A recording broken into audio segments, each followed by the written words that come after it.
Good afternoon, Cross Timbers. Today is Monday, April 10th, 2017, and I am McKenzi Jordan. Today's top stories consist of a national store chain liquidation, ongoing immigration disputes, and Islam in a state of emergency. These stories and more coming up next on Texan TV.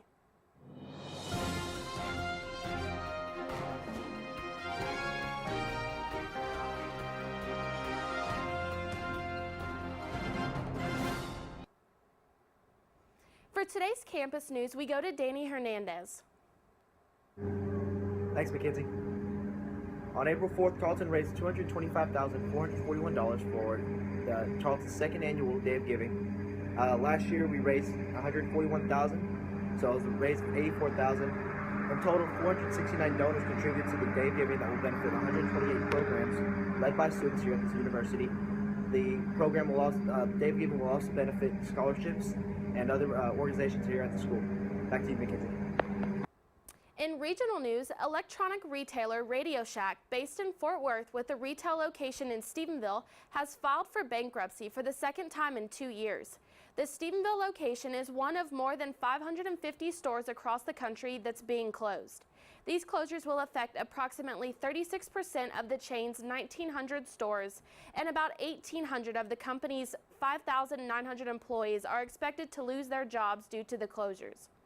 In a Chapter 11 reorganization petition filed in bankruptcy court, states these stores have the lowest sales velocity and the highest rent.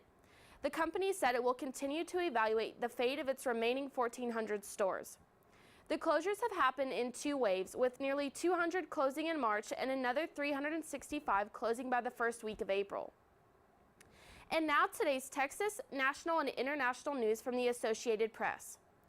Thousands of people marched and rallied in downtown Dallas on Sunday to call for an overhaul of the nation's immigration system and end to what organizers said is an aggressive deportation policy.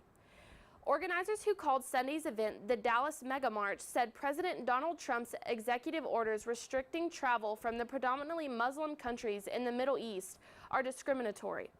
Protesters also want an end to hate crimes and hate speech. The march began at the Dallas Catholic Cathedral and was ending nearly 1.5 miles later with a rally at the Dallas City Hall where speakers were to include Martin Luther King III. In other national news, foul play is not suspected in the disappearance of the former Atlanta Braves player Otis Nixon, but authorities are continuing to search for the retired athlete, police said Monday. Nixon, 58, was last seen around 10 a.m. Saturday leaving his home in Woodstock, Georgia, about 30 miles northwest of downtown Atlanta. He left in a gray Range Rover and was on his way to a golf course where he had a tee time but never arrived. Nixon was last seen wearing a long black sleeve shirt, black sweatpants, and black baseball cap with black Adidas shoes with white stripes. Detectives are following up on leads received overnight, Woodstock Police spokesman Brittany Duncan said Monday. We do not suspect any foul play. Nixon's girlfriend who lives with him reported him missing. Nixon was an outfielder for the Braves and in 1991 was suspended for 60 days after testing positive for cocaine. He played for 9 teams in 17 major league seasons, with his best years coming in Atlanta. In international news, suicide bombers struck 2 hours apart in Coptic churches in northern Egypt, killing 44 people and turning Palm Sunday services into scenes of horror and outrage at the government. The bombing led President Abdel Fattah el-Sisi to call for a 3-month state of emergency. The Islamic State group claimed responsibility for the violence, adding to fears that extremists are shifting their focuses to civilians, especially Egypt's Christian minority. The attacks in the northern cities of Tanta and Alexandra also left 126 people wounded. The explosions came at the start of Holy Week, leading up to Easter, and just weeks before Pope Francis is due to visit. El-Sisi called for a 3-month state of emergency. According to Egypt's constitution, Parliament must vote in favor of such a declaration.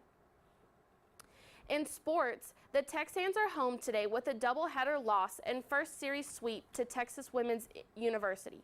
Tarleton looks to recover from losses when they go to play Lubbock Christian on April 18th. The Texans also lost their series against Eastern New Mexico this weekend. The Texans look to pick up the season as they play at UT Permian at home beginning Thursday. For today's weather, we can expect a 50% chance of showers and thunderstorms with mostly cloudy skies and a high near 77. Rainfall amounts could range from 1/10 to 1/4 of an inch. Expect higher amounts possible during thunderstorms. As we move into the night, a 50% chance of showers and thunderstorms with mostly cloudy skies and a low around 57. This has been a production of Texan TV News, a product of the Texan News Service from the Tarleton State University campus in Stephenville, Texas. Watch us live on Apogee Channel 2.1 in the dorms at 12:30 weekdays. If you live off campus, tune in on Northland Cable Channel 9. You can follow the Texan News Service on Facebook and Twitter, and check our website out at www.texannews.net for all of your latest local, state, national, and international news. Today's broadcast was produced by Sydney Burns, Rebecca Hernandez, and Danny Hernandez. Have a wonderful day, Texans.